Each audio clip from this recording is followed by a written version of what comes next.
Mob lynching করে যাকে পিটিয়ে মারা হয়েছে ইন্দ্রজিৎ মন্ডল, উনিও ইনোসেন্ট। পুলিশ আমাকে যা বলেছে, এটা আমার কথা নয়। তার পরিবারের সঙ্গে আমি মিট করেছি, তিনিও জাস্টিস পাবেন।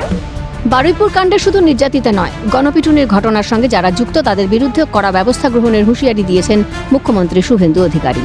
ইতিমধ্যেই ঘটনায় বেড়েছে গ্রেফতারিও, পাশাপাশি তার পরিবারকেও সাহায্যের আশ্বাস দেন মুখ্যমন্ত্রী। মুখ্যমন্ত্রীর নির্দেশ মতো বৃহস্পতিবার গণপিটুনিতে নিহত ইন্দ্রজিৎ মণ্ডলের পরিবারের সঙ্গে দেখা করলেন বারুইপুর পুলিশ জেলার এসপি। তাদের নিরাপত্তা সংক্রান্ত বিষয় খতিয়ে দেখেন। বাড়ির সামনে পুলিশ মোতায়েন থাকবে বলে আশ্বাস দিয়েছেন।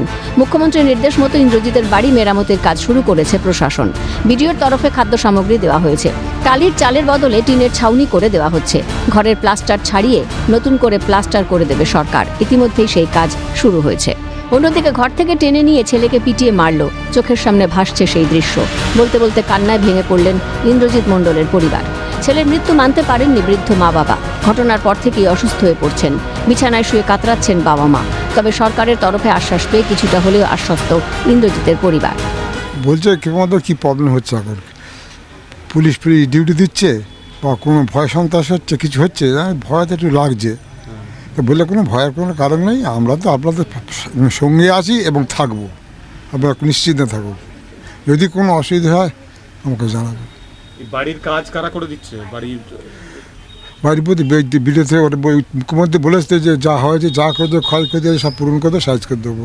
তোমাদের চিন্তা করতে আমরা একসাথে পথে কমপ্লিট হয়ে যাবে। বললে 2 মিনিট কথা বললো, 2 মিনিট কথা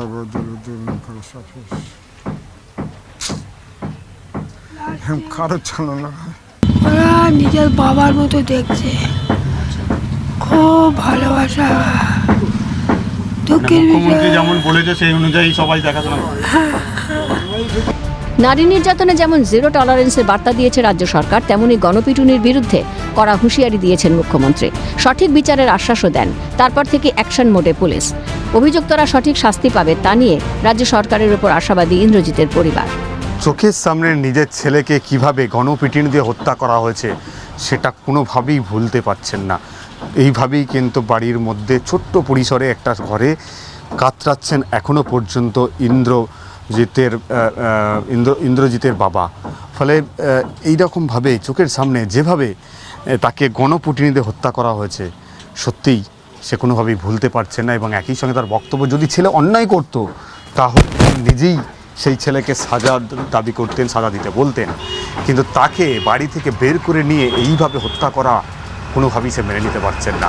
অন্যদিকে মুখ্যমন্ত্রীর সঙ্গে তারা দেখা করার পর মুখ্যমন্ত্রী তাদের আশ্বস্ত করেছিলেন তাদের এই জনরোষে যে পিটুনি তার ছেলেকে দেওয়া হয়েছে, তার ফলে তার বাড়িতে যে হামলা হয়েছিল, যে ঘর বাড়ির যে ক্ষয়ক্ষতি হয়েছে, সেটা সরকারের তরফে মেরামত করে দেওয়া হবে। সেই কাজ ইতিমধ্যেই শুরু হয়েছে। আমরা দেখতে পাচ্ছি ওপরের অংশে যে বাড়ির চাল দেওয়া রয়েছে সেখানে কিন্তু কাজ শুরু হয়েছে। ঘরের ভেতরের অংশে কাজ শুরু হয়েছে আমরা দেখতে পাচ্ছি। এবং পরিবার তারা বলছেন ঘটনার পর থেকে, মুখ্যমন্ত্রী বলে দেওয়ার পর থেকে নিয়মিত তার বাড়িতে পুলিশ থাকছে, তাদের খোঁজ খবর নিচ্ছে। কিন্তু বাবা চোখের সামনে তার ছেলেকে যেভাবে পিটিয়ে মারা হচ্ছে তার যন্ত্রণা কোনোভাবেই ভুলতে পারছেন না। ক্যামেরায় সমীরনের সঙ্গে মফিজুল ইসলাম, ক্যালকাটা নিউজ, বারুইপুর।